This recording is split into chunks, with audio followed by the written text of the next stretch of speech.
Bonjour à tous et bienvenue pour ce nouveau rendez-vous expert consacré à l'actualité du droit de la construction. Au cours des 3 derniers mois, les juridictions judiciaires ont rendu plusieurs arrêts intéressants concernant notamment la garantie décennale, la prescription biennale, les actions récursoires ou bien encore la sous-traitance. J'ai le plaisir d'accueillir aujourd'hui Maître Cyril Croix, avocat au barreau de Paris au sein du cabinet LMT Avocat, qui va vous présenter les décisions importantes ainsi que la réglementation parue au cours de ces derniers mois. Avant de vous laisser la parole, je vous rappelle que vous avez à tout moment la possibilité de poser par écrit vos questions via la boîte de dialogue ouverte sur la droite de votre écran. Maître, je vous laisse la parole.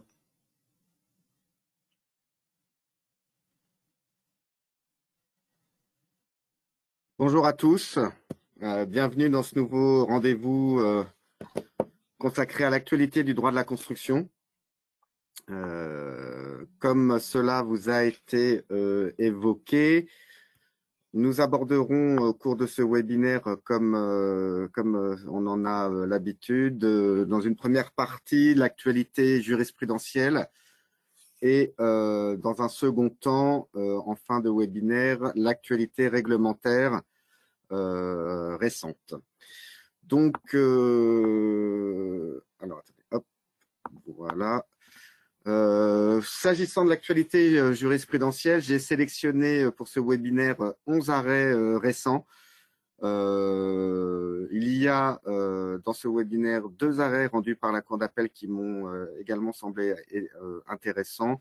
Donc, en règle générale, on évoque des arrêts rendus par la Cour de cassation. Là, nous évoquerons également aujourd'hui 2 arrêts rendus par la Cour d'appel de Paris et le second rendu par la Cour d'appel de Rennes. Donc, pour commencer cette actualité jurisprudentielle, la première décision porte sur le bénéficiaire de l'assurance dommage-ouvrage. Donc, c'est un arrêt qui a été rendu le 7 décembre 2023 par la 3e chambre de la Cour de cassation sous le numéro 22-19463 et donc concerne la question du bénéficiaire de l'indemnité d'assurance dommage-ouvrage. Donc, le principe est que l'assurance dommage-ouvrage, l'assurance obligatoire, ne profite qu'au souscripteur de la police, qui est le propriétaire et l'assuré initial, comme cela est rappelé par les dispositions de l'article L242-1 du Code des assurances. Donc, l'assurance dommage-ouvrage, je rappelle, est une assurance de choses, hein, qui n'est pas donc une assurance de responsabilité, mais une assurance de choses qui demeure attachée à la propriété de l'ouvrage. À ce titre, le bénéficiaire de l'indemnité ne peut pas être le locataire qui ne dispose que d'un droit de jouissance sur l'ouvrage. C'est une décision rendue par la Cour de cassation le 23 octobre 2012, une jurisprudence assez classique en la matière. Donc, le locataire n'a pas vocation à être le destinataire de l'indemnité d'assurance dommage-ouvrage. Toutefois, il existe une exception, comme c'est souvent le cas, s'il existe un mandat qui a été donné par le propriétaire au locataire pour percevoir l'indemnité ou s'il y a une inaction volontaire du propriétaire d'agir contre l'assurance dommage-ouvrage. Donc, en cas d'existence d'un mandat, le bénéficiaire peut ne pas être le propriétaire de l'ouvrage. Donc, il a notamment été jugé que le locataire qui a reçu un mandat explicite et complet du propriétaire de l'ouvrage pour assumer l'entretien et la réparation de tous les dommages faisant survenir à l'ouvrage est recevable à agir au titre de la garantie décennale, une décision qui date d'avril 2012. Donc, comme je vous l'ai indiqué, la qualité de propriétaire n'est donc pas toujours déterminante.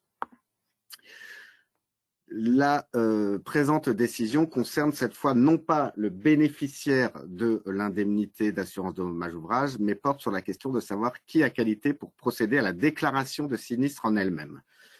La Cour de cassation, dans la décision commentée, confirme sa position s'agissant cette fois d'un maître d'ouvrage délégué, lequel est un mandataire qui exécute pour le compte du maître de l'ouvrage et s'engage à mettre en œuvre tous les moyens nécessaires pour réaliser l'ouvrage.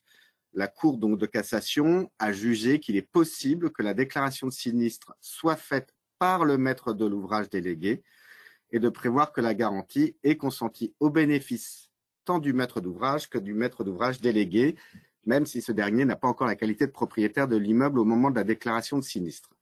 Je vous ai mis l'attendu de la Cour de cassation. La Cour d'appel a retenu que la police d'assurance dommage ouvrage avait été consentie au bénéfice tant du maître de l'ouvrage que du maître de l'ouvrage délégué. Elle en a exactement déduit que la société F, qui était le maître d'ouvrage délégué, avait donc qualité pour déclarer les sinistres, et ce, même avant le transfert de propriété. La conclusion de cette décision et le rappel de la Cour de cassation, donc, la qualité de propriétaire n'est pas à elle seule suffisante pour percevoir l'indemnité d'assurance dommage ouvrage. C'est le principe, mais il peut exister des exceptions.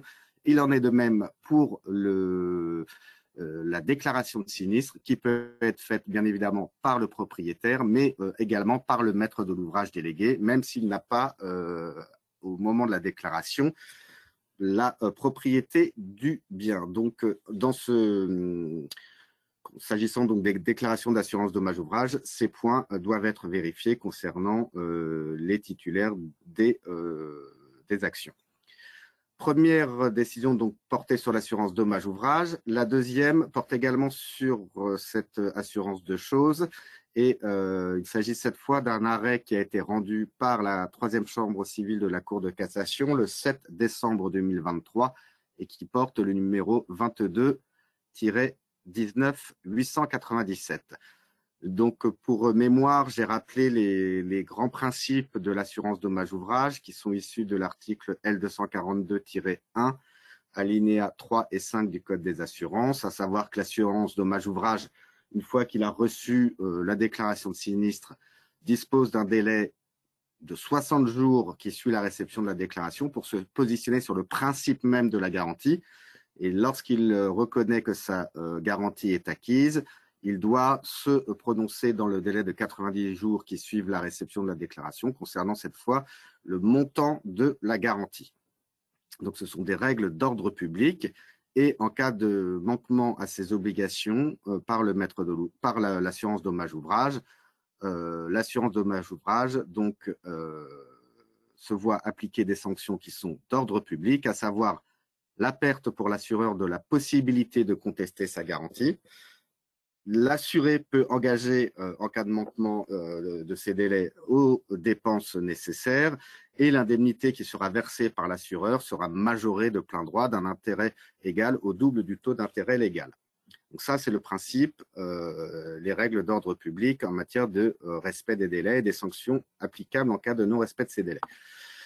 La contrepartie donc, de ces obligations qui sont d'ordre public est très stricte pour l'assurance dommage ouvrage et qu'il est impossible pour le bénéficiaire de l'assurance dommage ouvrage, il est impossible de solliciter la désignation d'un expert judiciaire par le biais d'une assignation en référé, expertise, sans avoir préalablement déclaré le sinistre auprès de l'assurance dommage ouvrage.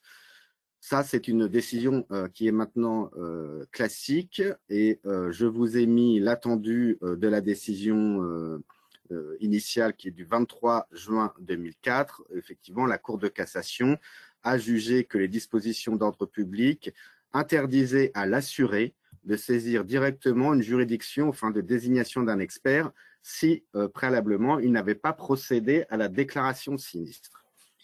Ça, c'est la règle classique. L'arrêt commenté vient apporter une précision, effectivement, qui était souvent évoquée devant les juridictions, à savoir, l'assuré, lorsqu'il a fait sa déclaration de sinistre, peut-il, dans ces conditions, saisir la juridiction aux fins de désignation de l'expert judiciaire, et ce, avant l'expiration du délai de 60 jours prévu à l'article L242-1 du Code des assurances. Parce que la décision antérieure nous disait qu'il est impossible de solliciter la désignation d'un expert sans avoir préalablement déclaré, mais ne disait rien sur la période entre la déclaration de sinistre et l'expiration du délai de 60 jours. La Cour d'appel, qui avait été saisie de cette question-là, avait jugé que le non-respect du délai de 60 jours pour la mise en œuvre de l'expertise amiable bénéficie exclusivement à l'assuré et que celui-ci est recevable à saisir le juge des référés dès lors que, préalablement à cette saisine, il a procédé à la déclaration de sinistre conformément aux dispositions du texte susvisé. C'est-à-dire que la Cour d'appel avait estimé qu'une fois la déclaration de sinistre faite, il n'était pas nécessaire d'attendre le délai de 60 jours. Seule la déclaration préalable permettait de saisir le juge des référés aux fins d'obtenir la désignation d'un expert. La Cour de cassation a sanctionné la Cour d'appel et a jugé que lorsque le délai imparti à l'assureur pour notifier à sa décision quant au principe de sa garantie n'est pas expiré, l'assureur ne peut pas assigner en référé avant l'expiration du délai de 60 jours. C'est-à-dire que l'assuré doit attendre la position de l'assureur dommage-ouvrage pendant 60 jours avant d'agir contre cet assureur-là. À défaut, sa demande sera considérée comme étant irrecevable par les juges des référés. Donc, une décision importante sur cette question-là, qui est la contrepartie des obligations très strictes auxquelles sont soumis les assureurs dommage-ouvrage. Une troisième décision concerne cette fois la qualification de nature décennale d'un dommage. C'est l'une des décisions rendues non pas par la Cour de cassation, mais cette fois-ci par la Cour d'appel de Paris, le 22 décembre 2023, qui porte le numéro 22 01 365. J'ai rappelé les principes qui concernent ce qu'on appelle les dommages futurs. Sur cette question-là, donc s'agissant de ces dommages, il est de jurisprudence désormais constante que pour que la garantie décennale s'applique et que le désordre soit garanti par l'assureur, il faut que le désordre se manifeste obligatoirement de manière certaine et dans le délai décennal. Donc, doit se manifester de manière certaine dans le délai décennal. Sur ce point, je rappelle que les juridictions administratives ont une position différente puisque le Conseil d'État a jugé pour sa part qu'il est suffisant que le désordre se manifeste de manière certaine, à condition qu'il ait pris sa source dans le délai décennal, mais la garantie est acquise, y compris si le désordre survient postérieurement à l'expiration du délai décennal. Donc, c'est une distinction entre les juridictions administratives et les juridictions judiciaires. Donc, dans notre cas, pardon. Donc, le désordre doit se manifester obligatoirement de manière certaine dans le délai décennal. Donc, les désordres qui ne sont qu'hypothétiques ne relèvent donc pas par principe de la garantie décennale. Le principe est donc que le dommage doit apparaître de façon certaine dans le délai de garantie décennale. Ça, c'est le principe. Il existe toutefois, bien évidemment, toujours des exceptions. En effet, un désordre futur peut être garanti même s'il n'est pas démontré qu'il se manifestera de façon certaine dans le délai de garantie décennale. Ce sont les désordres, les risques qui portent atteinte à la sécurité des personnes. Tout ce qui porte atteinte à la sécurité des personnes constitue un désordre de nature décennale, y compris s'il n'est pas sûr qu'il se manifestera de façon certaine. C'est uniquement l'existence d'un risque.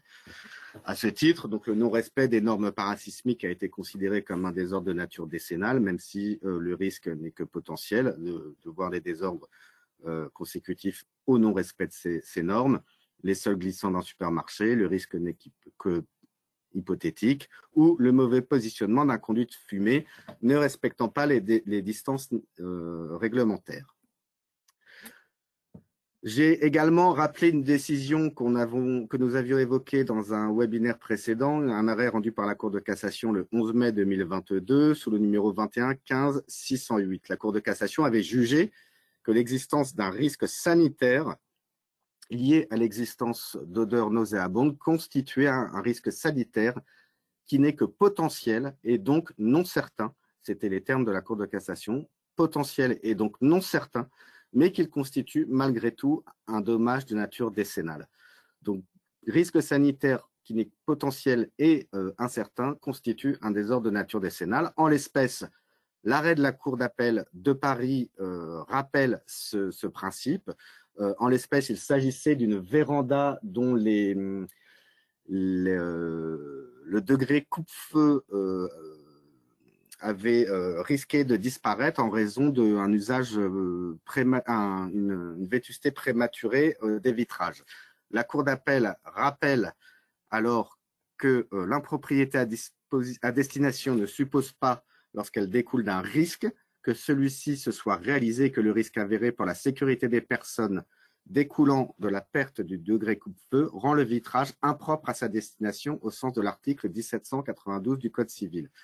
Ainsi, la Cour d'appel de Paris rappelle la position de la Cour de cassation, à savoir qu'un simple risque qui n'est donc qu'hypothétique, qui n'est donc qu'un désordre hypothétique, peut constituer un désordre de nature décennale dès lors qu'il y a un risque d'atteinte à la sécurité des personnes. Donc un arrêt important rendu par la Cour d'appel de Paris. Une quatrième décision rendue le 7 décembre 2023 par la troisième chambre de la Cour d'appel de la Cour de cassation sous le numéro 22-20-699. Une décision également importante et intéressante qui vient rappeler des principes essentiels en matière d'assurance construction. En l'espèce, un constructeur avait imposé au maître d'ouvrage une clause dont la validité a été bien évidemment contestée devant la juridiction. Cette clause imposée par le constructeur visait à limiter sa responsabilité décennale aux seuls dommages matériels subis par le maître de l'ouvrage. Donc ça excluait ainsi les dommages immatériels. La question était de savoir si cette clause qui limite au seul désordre matériel la responsabilité décennale de l'entreprise était valable. Le constructeur, lui, se prévalait de la liberté contractuelle et des dispositions de l'article 1170 du Code civil, lequel dispose que toute clause qui prive de sa substance l'obligation essentielle du débiteur est réputée non écrite. Et pour le constructeur, la clause ne privait pas le contrat de son obligation essentielle dès lors que les dommages matériels restaient, eux, toujours garantis. Seuls certains préjudices étaient exclus. Donc, le constructeur se prévalait de cette liberté contractuelle en disant demeurent garantis les dommages matériels. La Cour de cassation, bien évidemment, a sanctionné ce point et a rappelé que les dispositions d'ordre public des articles 1792.5 du Code civil, selon lequel toute clause d'un contrat qui a pour objet soit d'exclure ou de limiter la responsabilité prévue aux articles 1792 et suivants du Code civil, ou d'exclure les garanties prévues aux articles 1792.3 et 1792-6 ou d'en limiter la portée, soit d'en écarter ou de limiter la solidarité prévue à l'article 1792.4 est réputée non écrite.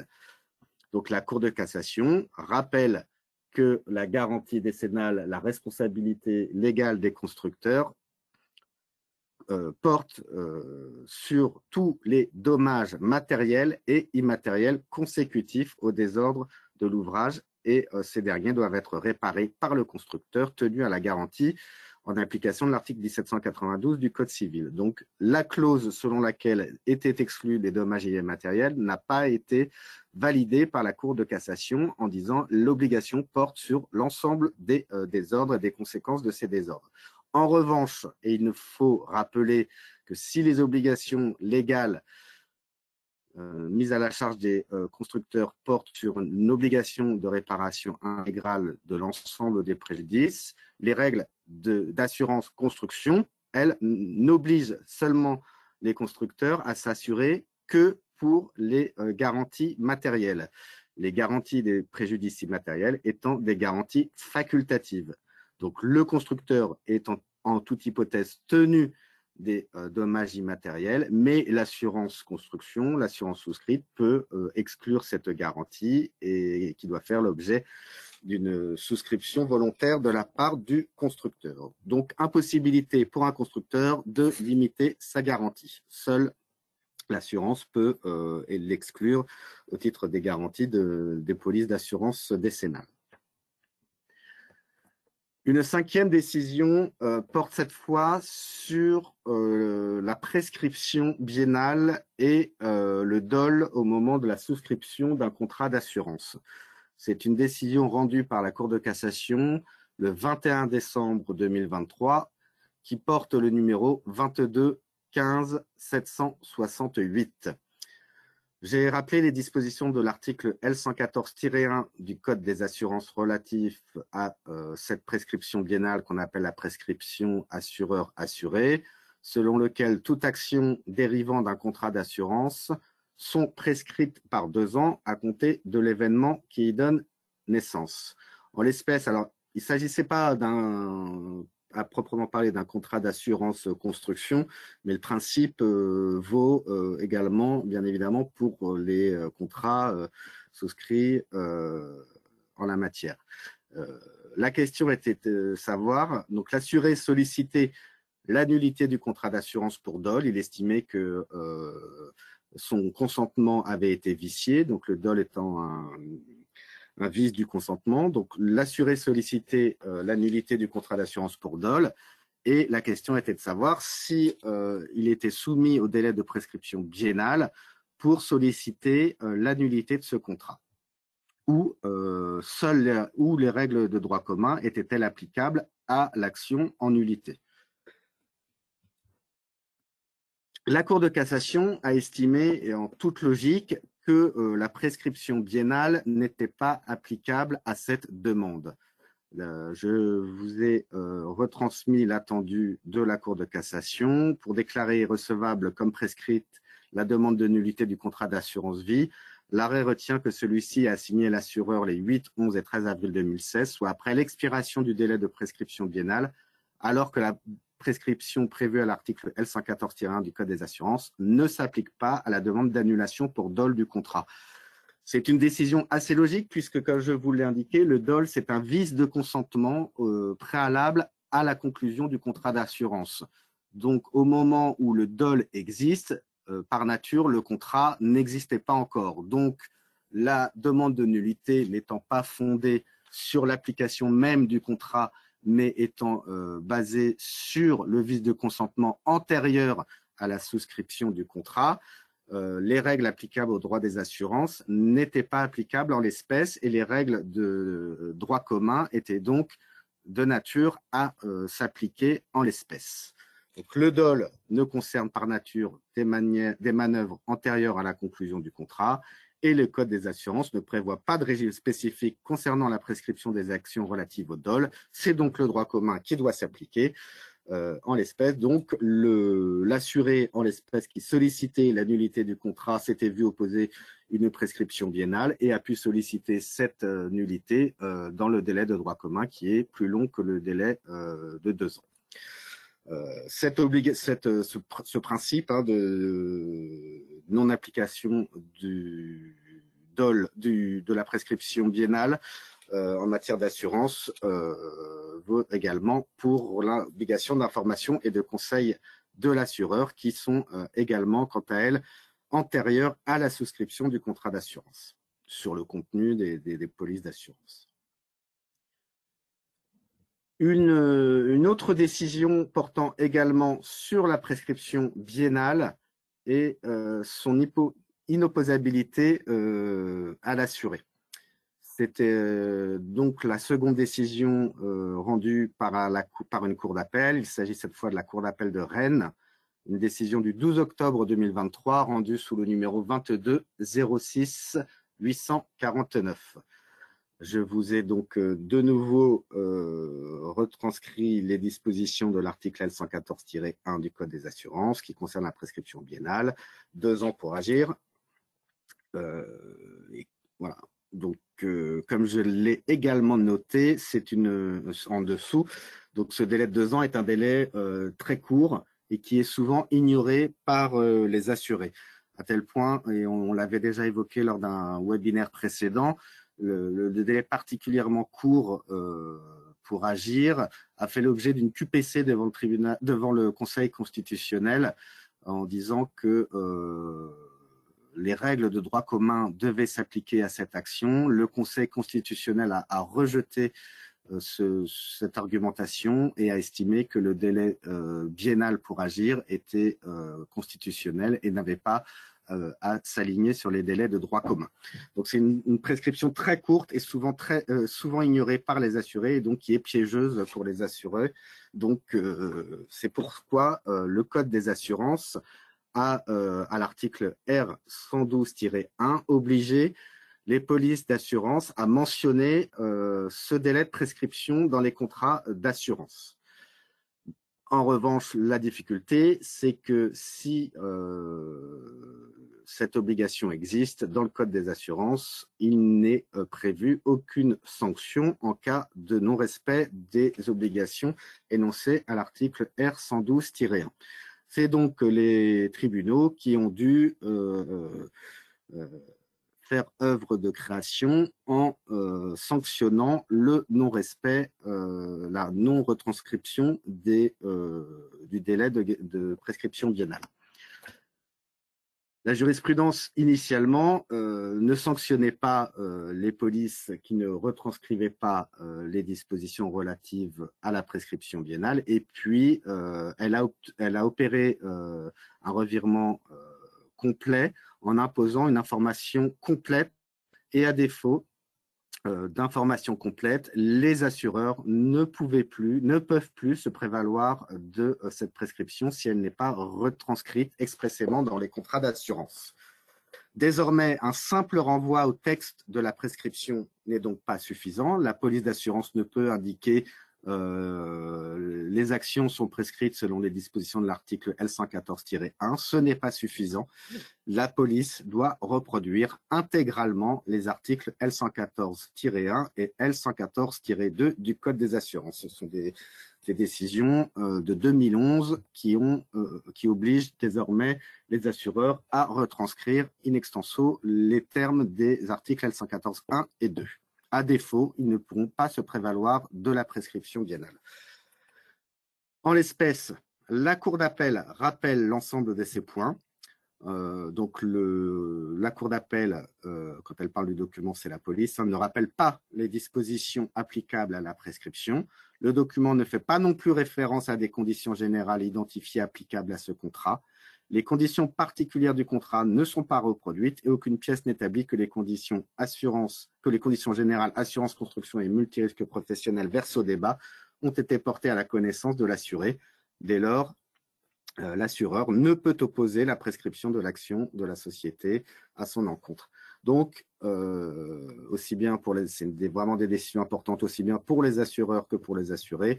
Bien lire les polices et vérifier que les textes sont intégralement reproduits avant de pouvoir agir ou d'évoquer ou d'opposer cette prescription biennale. J'ai rappelé également concernant cette prescription biennale le fait que celle-ci peut être interrompue. Donc, la prescription biennale est interrompue par les causes ordinaires de prescription et d'autres causes, à savoir la désignation d'experts à la suite d'un sinistre. L'interruption de la prescription peut en outre résulter de l'envoi d'une lettre recommandée ou d'un envoi recommandé électronique avec accusé de réception adressé par l'assureur à l'assuré en ce qui concerne l'action en paiement de la prime et par l'assuré à l'assureur en ce qui concerne le règlement de l'indemnité. Donc, deux causes distinctes d'interruption de la prescription biennale. Les causes ordinaires, je vous ai listé les causes ordinaires qui sont celles issues des articles 2240 et 2241 du Code civil, à savoir, première cause ordinaire, la reconnaissance par le débiteur du droit de celui contre lequel il prescrivait qui interrompt le délai de prescription. Et la demande en justice, même en référé, interrompt le délai de prescription ainsi que le délai de forclusion. Et les causes qui sont propres à la prescription biennale, c'est la désignation d'un expert et l'envoi d'une lettre recommandée. J'attire votre attention sur la désignation d'un expert. Il y a eu des contentieux, savoir si la désignation d'un expert amiable valait interruption de la prescription biennale. Ce n'est pas le cas. Seule la désignation d'un expert via une assignation en référé interrompt la prescription biennale. Voilà, donc des causes ordinaires et des causes propres. Lorsqu'il y a également une interruption par un courrier recommandé avec accusé de réception adressé par l'assureur, le courrier doit également indiquer dans son objet que celui-ci a pour objet d'interrompre cette prescription issue de l'article L114-1. Un septième arrêt qui concerne cette fois la garantie des vices cachés, un arrêt rendu le 19 octobre 2023 sous le numéro 22 15 536. J'ai rappelé le principe qu'on avait également évoqué lors d'un webinaire précédent, une décision, enfin plusieurs décisions très importantes rendues par la Chambre mixte de la Cour de cassation le 21 juillet 2023, qui rappelait, enfin qui énonçait pour la première fois que le délai d'action en garantie des vices cachés était un délai de prescription qui peut donc être suspendu, et en particulier lorsqu'une mesure d'expertise a été ordonnée, ce qui fait que le délai de 2 ans peut se voir prolongé en cas d'expertise judiciaire. Donc, c'est un délai de forclusion. J'ai tenu à rappeler ça parce que cette décision est vraiment très importante. Enfin, ces 3 décisions rendues par la Chambre mixte sont vraiment très importantes en la matière. S'agissant de la décision en elle-même, j'ai rappelé également que lorsqu'un vendeur est un professionnel, il pèse sur lui une présomption de connaissance du vice et le vendeur ne peut opposer à l'acquéreur une clause d'exclusion de vice caché. Donc, en cas de vente entre un professionnel et un non professionnel, le professionnel est considéré comme ayant une présomption de connaissance du vice et ne peut donc prévoir dans son contrat de vente une clause d'exclusion des vices cachés.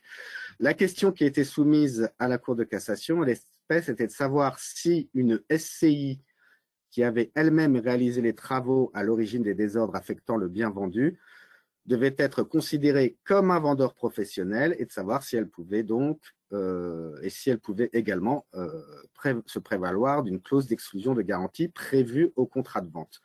Donc, en gros, la question, une SCI est-elle considérée comme un professionnel en cas de vente?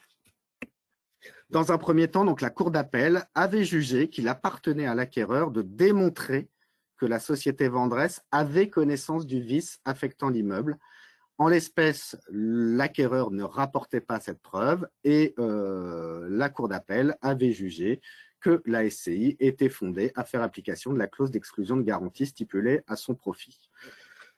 Donc, l'action de l'acquéreur avait été rejetée par la Cour d'appel. Devant la Cour de cassation, l'acquéreur a bien évidemment contesté l'arrêt rendu par la Cour d'appel et se prévalait de la règle selon laquelle le vendeur qui a réalisé lui-même les travaux à l'origine d'un vice est présumé avoir eu connaissance de ces vices à la date de la vente. La Cour de cassation a infirmé l'arrêt, a cassé l'arrêt de la Cour d'appel et a validé le raisonnement de l'acquéreur et a jugé que le vendeur professionnel auquel est assimilé le vendeur qui a réalisé lui-même les travaux à l'origine des vices de la chose vendue est tenu de les connaître et ne peut se prévaloir d'une clause limitative ou exclusive de garantie des vices cachés. Donc, la conclusion de cette décision importante, c'est qu'il n'est pas nécessaire pour l'acquéreur de rapporter la preuve de la connaissance par le vendeur de la connaissance du vice et que la présomption de connaissance exclut de fait la possibilité pour le vendeur ayant lui-même réalisé les travaux de solliciter l'application d'une clause d'exclusion de garantie. 8e décision qui concerne la prescription de l'action en paiement et un second volet, le devoir d'information. Une décision que je vous invite à lire, donc une décision du 19 octobre 2023, 22-18-825. Elle est vraiment très intéressante et rédigée de manière très précise sur ces sur ces 2 points essentiels, la prescription de l'action en paiement et le devoir d'information qui pèse sur une entreprise. En l'espèce, donc la première partie concerne la prescription de l'action en paiement. En l'espèce, c'est le litige concernait une pose de fenêtres de menuiserie extérieure qui n'était pas conforme, pas satisfaisante pour le maître d'ouvrage. Donc, celui-ci a saisi le juge des référés, a sollicité une mesure d'expertise et l'entreprise a, quant à elle, saisi cette procédure pour faire valoir le paiement le règlement d'une facture qui n'avait pas été réglée par le maître de l'ouvrage. La Cour de cassation a évoqué les dispositions du Code de la consommation. L'article L218-2 de ce code rappelle que l'action des professionnels pour les biens ou les services qu'ils fournissent aux consommateurs se prescrit par 2 ans. La prescription commence à courir à compter du jour où le titulaire d'un droit a connu ou aurait dû connaître les faits lui permettant de l'exercer. C'est-à-dire que l'entreprise a 2 ans pour solliciter le paiement de sa facture. À défaut, il peut se voir opposer les dispositions de l'article L218-2 du Code de la consommation. La difficulté, en l'espèce, était que le chantier avait été abandonné plus ou moins par l'entreprise et la question était de savoir à partir de quand commençait le délai de prescription. J'ai écrit donc la problématique. Quel est le point de départ de la prescription issue du Code de la consommation en cas d'abandon de chantier ou de travaux inachevés? La Cour d'appel avait jugé que les travaux n'ayant jamais été achevés, le délai de forclusion n'avait pas commencé à courir.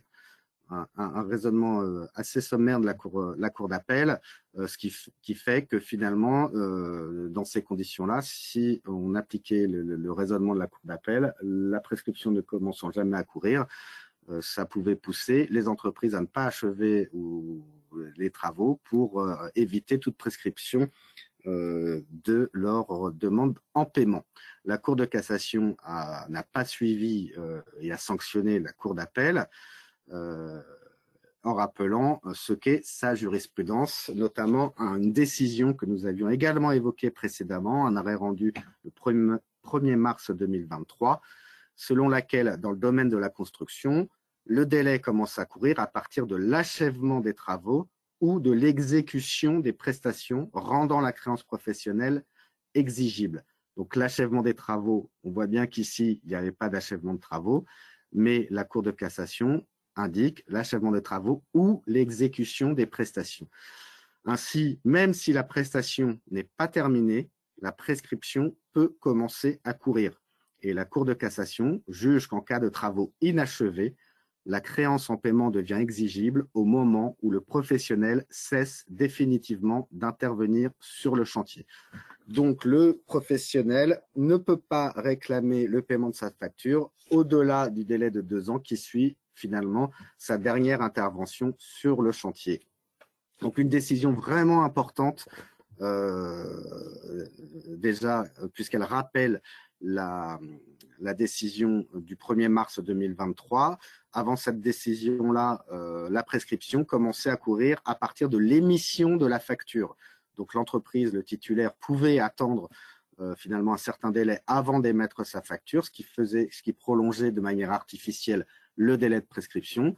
Par sa décision du 1er mars 2023, la Cour de cassation avait jugé que ce n'était pas l'envoi de la facture qui faisait commencer à courir le délai de prescription, mais uniquement l'achèvement des travaux ou l'exécution des prestations. La présente décision vient préciser qu'en cas d'abandon de chantier, c'est la dernière intervention de l'entreprise sur le chantier qui vient commencer à faire courir le délai de prescription. La seconde partie de cette décision concernait le devoir d'information, puisqu'en l'espèce, sur le chantier, l'entreprise était seule et le maître d'ouvrage ne s'était pas adjoint les services d'un maître d'œuvre. Donc, la question qui a été soumise à la Cour de cassation était de savoir quelle est l'ampleur de l'obligation de conseil de l'entreprise en cas d'absence de maître d'œuvre. En l'espèce, l'entreprise estimait avoir parfaitement rempli son obligation de conseil en donnant au maître d'ouvrage toute explication utile sur les différences entre les techniques de pose des matériaux extérieurs et faisait valoir en outre que son obligation ne s'appliquait pas aux faits qui sont de la connaissance de tous ou qui sont faciles à connaître ou encore à l'égard desquels le client devait se renseigner. Donc l'entreprise estimait que le bon sens suffisait finalement à faire en sorte qu'il n'avait pas à donner de renseignements particuliers au maître de l'ouvrage. La Cour de cassation n'a pas suivi ce raisonnement et approuve la Cour d'appel, laquelle avait jugé, ayant retenu que la société A n'avait pas attiré l'attention des maîtres de l'ouvrage sur le rendu final de la pose en saillie qu'elle préconisait et de ses limites en termes de fabrication de menuiserie, elle a pu en déduire que celle-ci avait manqué à son obligation de conseil. Donc, en cas d'absence de maître d'œuvre, l'entreprise qui réalise les travaux est tenue d'une obligation d'information et des conseils. Ça, c'est la règle, mais elle est renforcée en cas d'absence de maître d'œuvre. Je vous invite vraiment à lire cette décision parce qu'il y a vraiment des points qui sont assez techniques et on comprend bien pourquoi la Cour de cassation a estimé, contrairement à ce qu'indiquait l'entreprise, que il fallait, que le maître d'ouvrage ne pouvait faire seul son information sans information précise de la part du titulaire. Donc, une obligation renforcée de la part de l'entreprise en cas d'absence de maître d'œuvre sur un chantier. Donc, vraiment une décision sur ces deux points très importantes à lire. Une 9e décision qui concerne les actions récursoires.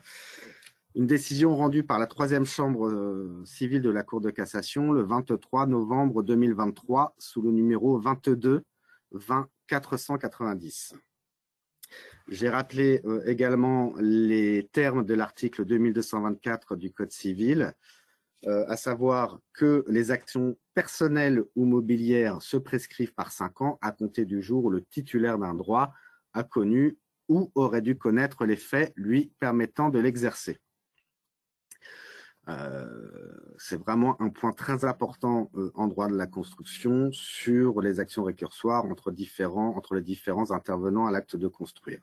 Le principe, c'est donc que le constructeur qui a été assigné et qui doit donc exercer son recours contre les autres constructeurs et assureurs dans un délai de 5 ans à compter de la date à laquelle le maître de l'ouvrage l'a assigné en réparation des désordres affectant l'ouvrage.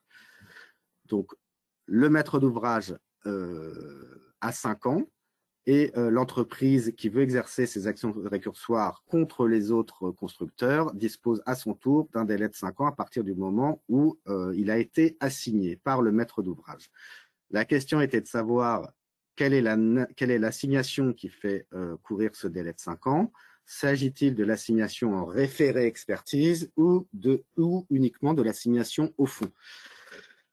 J'ai mis le principe de la jurisprudence antérieure, notamment un arrêt du 19 mai 2016 qui était assez clair. La Cour de cassation rappelait que l'assignation en référé expertise délivrée par le maître de l'ouvrage à l'entrepreneur principal met en cause la responsabilité de ce dernier et constitue donc le point de départ du délai de son action récursoire à l'encontre des sous-traitants. Donc, l'action en référé expertise faisait courir les délais de prescription entre les constructeurs, entre eux, ou là, entre le constructeur et son sous-traitant. En conséquence, l'assignation référée faisait partir des délais de prescription entre constructeurs. Une décision 14 décembre 2022, également évoquée précédemment lors d'un webinaire, une décision très très importante à l'environnement total de la jurisprudence de la Cour de cassation, qui vient faciliter beaucoup de choses pour les praticiens et éviter un petit peu les encombrements des juridictions, puisque si l'assignation en référé expertise faisait courir les délais, ça multipliait les nombreux recours, et ce, bien avant que le rapport d'expertise ne soit déposé, ce qui était contraignant pour les constructeurs, pour les avocats, pour les juridictions.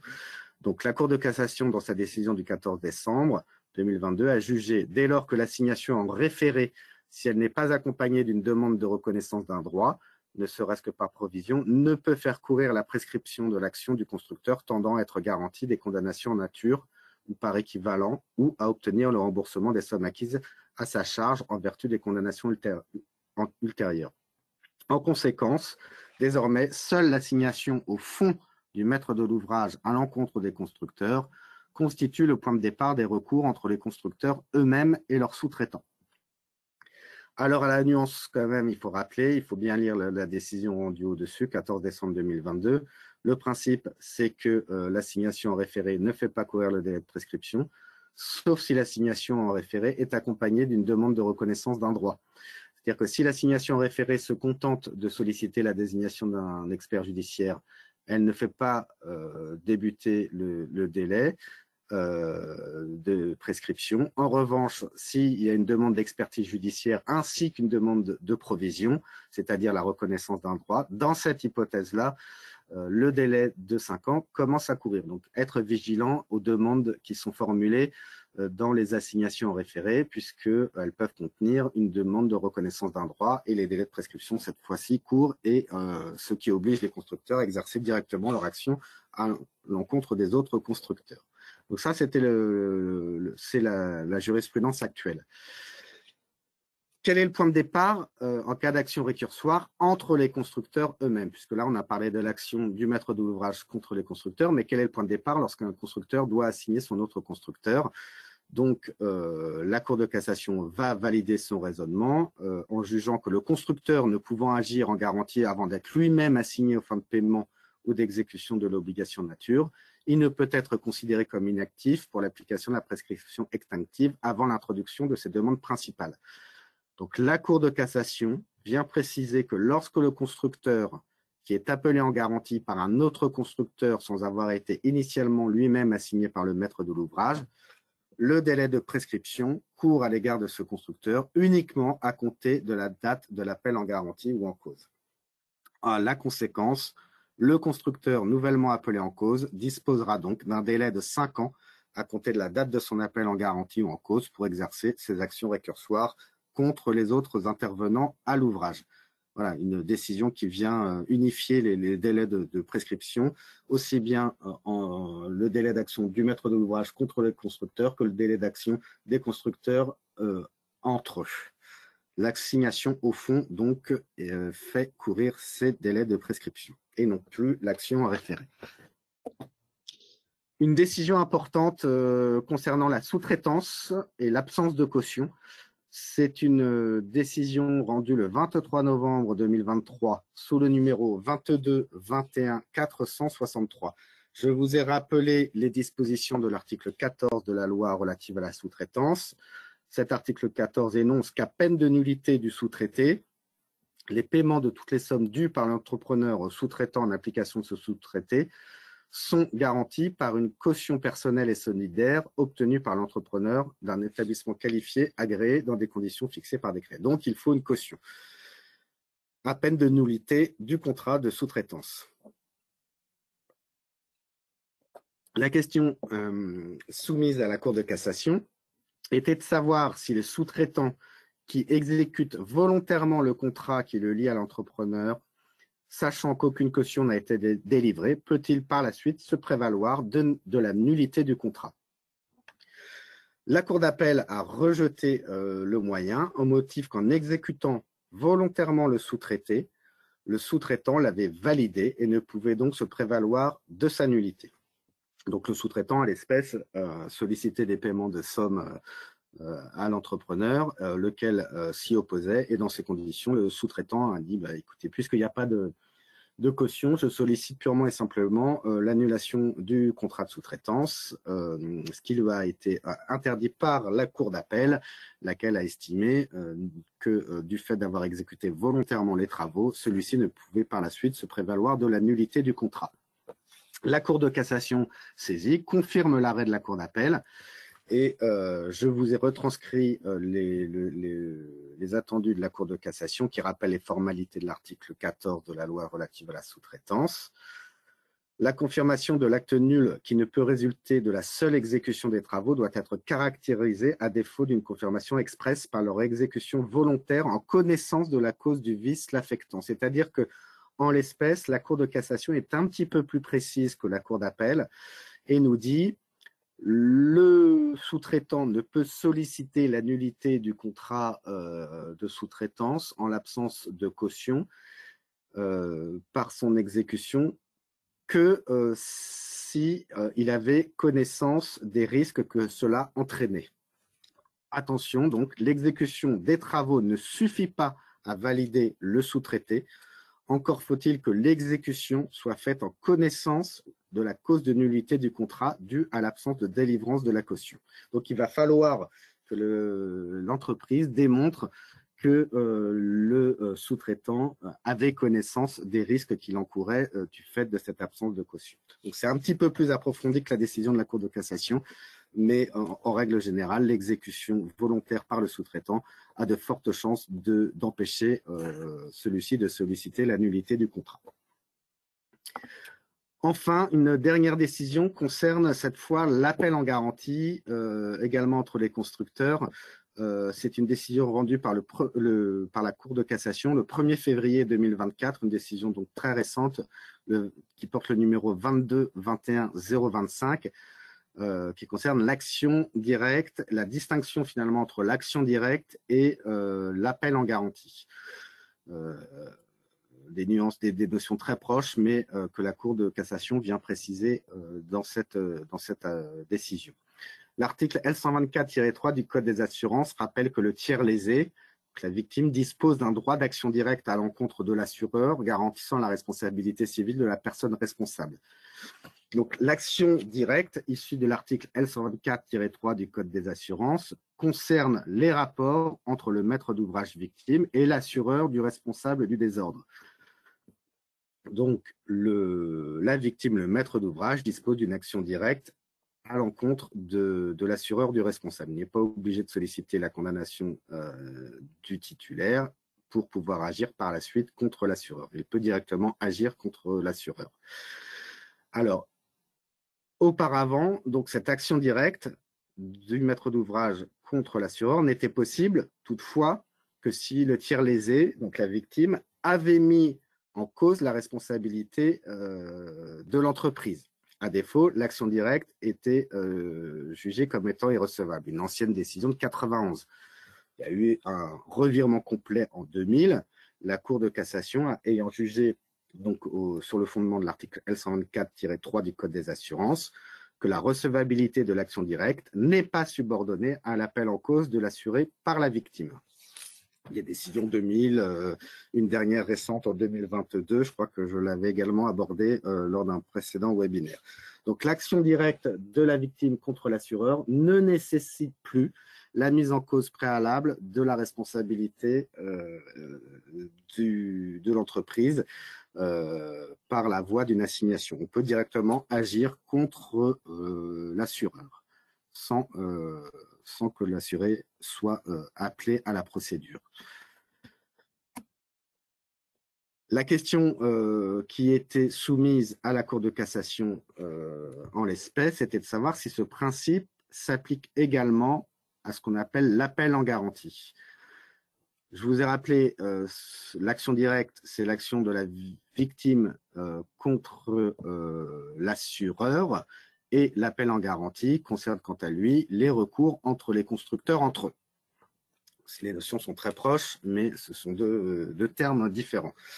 La Cour d'appel avait jugé irrecevable un appel en garantie au motif que cette action directe, qui était distincte cette action qui était distincte de l'action directe, nécessitait, afin de pouvoir agir contre l'assureur, la mise en cause de l'assuré pour que sa responsabilité soit établie. C'est-à-dire que concernant les appels en garantie, la Cour d'appel faisait application de la jurisprudence antérieure concernant l'action directe, c'est-à-dire nécessité d'appeler à la procédure le responsable pour pouvoir agir, pour pouvoir formuler un appel en garantie. La Cour de cassation rend une décision particulièrement motivée et il m'a semblé vraiment plus simple et très important de reprendre vraiment la totalité de la décision, enfin la totalité, le dispositif de l'arrêt commenté. Il est vraiment très limpide, avec beaucoup de références à des jurisprudences antérieures. Le texte que je vous ai mis là, c'est le texte de la décision de la Cour de cassation. La Cour de cassation écrit « Il est jugé que la mise en cause… » et la Cour de cassation fait bien la distinction sur ces deux notions, action directe et appel en garantie. Il est jugé que la mise en cause de l'assuré n'est pas une condition de la recevabilité de l'action directe du tiers lésé. C'est ce que l'on a évoqué en première partie. Je rappelle les décisions notamment que j'ai mises précédemment. Donc, le pourvoi, ça c'est toujours la Cour qui écrit ça, le pourvoi pose la question de savoir si la même règle de droit doit s'appliquer lorsque l'action exercée n'est pas l'action directe du tiers lésé, mais un appel en garantie formé par le responsable des dommages. La Cour poursuit en indiquant « Si, comme en matière d'action directe du tiers lésé, aucun texte n'impose à celui qui appelle en garantie l'assureur de responsabilité d'un tiers de mettre en cause l'assuré, une telle mise en cause pourrait néanmoins s'avérer nécessaire afin de respecter le principe de la contradiction. » C'est-à-dire que rien ne l'oblige, mais en gros, ce serait préférable, mais aucun texte n'oblige la mise en cause de l'assuré s'agissant de l'action directe. La Cour poursuit en indiquant « Or, comme en matière d'action directe du tiers lésé, si la présence de l'assuré paraît indispensable à la solution du litige, les parties intéressées, en particulier l'assureur, peuvent l'appeler à l'instance en garantie ou être invités à le faire par le juge et à défaut, l'assuré auquel la décision fera grief peut former tierce opposition. » Et la Cour poursuit, et c'est là le point important, dès lors, une différence dans les règles applicables à la recevabilité des deux actions ne se justifie ni par des raisons tirées des textes qui les régissent, ni par des raisons de principe. Dans la mesure où la mise en cause de l'assuré n'est pas indispensable pour statuer tant sur le principe que sur l'étendue de sa responsabilité, exiger cette mise en cause en cas d'action en garantie contre l'assureur entraverait de manière injustifiée l'exercice des actions récursoires. Il y a donc lieu de juger que, comme en matière d'action directe du tiers lésé, la recevabilité de l'action en garantie dirigée contre un assureur n'est pas subordonnée à la mise en cause de son assuré. Voilà, une décision, j'ai trouvé vraiment très intéressante par sa rédaction et son approche très didactique qui permet d'expliquer le raisonnement et de cette décision importante. Donc, plus de nécessité obligatoire de mettre en cause un assuré dans une procédure, soit pour exercer une action directe, la jurisprudence antérieure, soit lorsque c'est un constructeur qui agit contre un autre constructeur pour exercer un appel en garantie. J'en ai terminé des décisions rendues récemment. J'aborderai de manière un petit peu plus rapide peut-être une actualité réglementaire qui est rentrée en vigueur à compter du 1er janvier 2024, des textes qui ont été pris pour l'application de l'ordonnance du 29 juillet 2022 qui vise à renforcer le contrôle des règles de construction, qu'on appelle l'ordonnance CRC. Le but de cette ordonnance, c'était écrit explicitement dans son intitulé, était d'améliorer l'efficacité du contrôle des règles de construction avec l'objectif d'améliorer la qualité de la construction, qu'il s'agisse notamment des règles de sécurité ou de la performance énergétique et environnementale des bâtiments. Donc, du fait de cet objectif, depuis le 1er janvier, des textes sont applicables. C'est la création notamment de l'article R122-38 du Code de la construction et de l'habitation, qui concerne le phénomène de retrait-gonflement des sols argileux, un sujet d'actualité, compte tenu des phénomènes de sécheresse et d'inondation de plus en plus récurrents. Donc, c'est la création de cet article qui définit le contenu et les modalités de réalisation des attestations prises en compte du phénomène de retrait-gonflement des sols argileux applicables aux projets de construction situés dans les zones d'aléas moyens ou forts. Donc, cette attestation qui doit être remise en fin de chantier par le maître d'ouvrage à l'autorité qui a délivré l'autorisation de construire. Cette attestation doit contenir un certain nombre de précisions qui sont celles qui sont énoncées par l'article R122-38 et que j'ai retranscrites ci-dessous. Donc, les coordonnées du maître d'ouvrage, les références, les coordonnées de la personne qui a réalisé l'attestation. Alors, la personne qui a réalisé l'attestation, c'est généralement un maître d'œuvre ou un bureau de contrôle qui peuvent établir cette attestation. Et puis, elle doit porter sur la zone soumise à l'aléa et les différentes informations techniques. Donc, une nouvelle obligation pour le maître d'ouvrage, lorsqu'il se situe dans une zone d'aléa fort ou moyen, de remettre à l'autorité cette attestation qui doit être établie en fin de chantier. a également un décret numéro 2023-1175 qui date du 12 décembre 2023, qui modifie les termes relatifs aux attestations devant être remises par le maître d'ouvrage à l'autorité ayant autorisé les travaux, qui sont des attestations relatives au respect des normes de construction. Alors, avant, les attestations concernées devaient mentionner que les règles, les normes de construction avaient été prises en compte. Aujourd'hui, le décret modifie cette notion de prise en compte, mais indique que les règles n'ont pas seulement été prises en compte, mais qu'elles ont été respectées. Donc, un engagement de la part de celui qui effectue l'attestation sur l'engagement du respect des normes de construction. Donc, les attestations concernées sont les attestations relatives à la RT 2012 et à la réglementation environnementale, la RE 2020. Un petit aparté sur les termes RT 2012, donc ce qui est une règlement thermique, et la RE 2020, qui est une réglementation environnementale. On voit bien que par cet intitulé, on va bien au-delà effectivement des règles qui étaient uniquement celles de la réglementation thermique en 2012, puisque là on parle de réglementation environnementale, ce qui inclut plus d'obligations. Donc, les attestations concernées, donc cette attestation RT 2012, RE 2020, qui sont exigées lors du dépôt de permis de construire à l'achèvement des travaux, qui concerne également l'attestation relative à la réglementation acoustique, article L122-10 du Code de la construction et de l'habitation, l'attestation relative à l'accessibilité exigées à l'achèvement des travaux, ainsi que les attestations parasismiques exigées au stade de la conception et à l'attestation sismique exigée à l'achèvement des travaux. Donc, veillez au moment du dépôt, de l'achèvement des travaux, la conformité des attestations à cette nouvelle réglementation entrée en vigueur le 1er janvier 2024. Voilà, j'en ai terminé de ce nouveau webinaire dans le délai qui m'a été imparti. J'espère avoir été suffisamment clair. N'hésitez pas, bien évidemment, si vous avez des questions, à les formuler comme cela vous a été annoncé sur le site lui-même ou par la suite, n'hésitez pas, si vous avez besoin de quoi que ce soit, à me contacter. Vous avez mon adresse mail qui sera présentée après cette dernière slide, et je vous donne rendez-vous le 23 mai 2024 pour un nouveau webinaire consacré à l'actualité du droit de la construction, 23 mai 2024 à 14h30. Je vous remercie tous de votre participation et je vous donne rendez-vous une prochaine fois, je l'espère. À bientôt. Au revoir. Écoutez, maître, je vous remercie. Écoutez, oui, vous avez dû être suffisamment clair puisqu'il n'y a aucune question de la part des participants. Écoutez, je vous remercie à vous évidemment et puis tous les participants.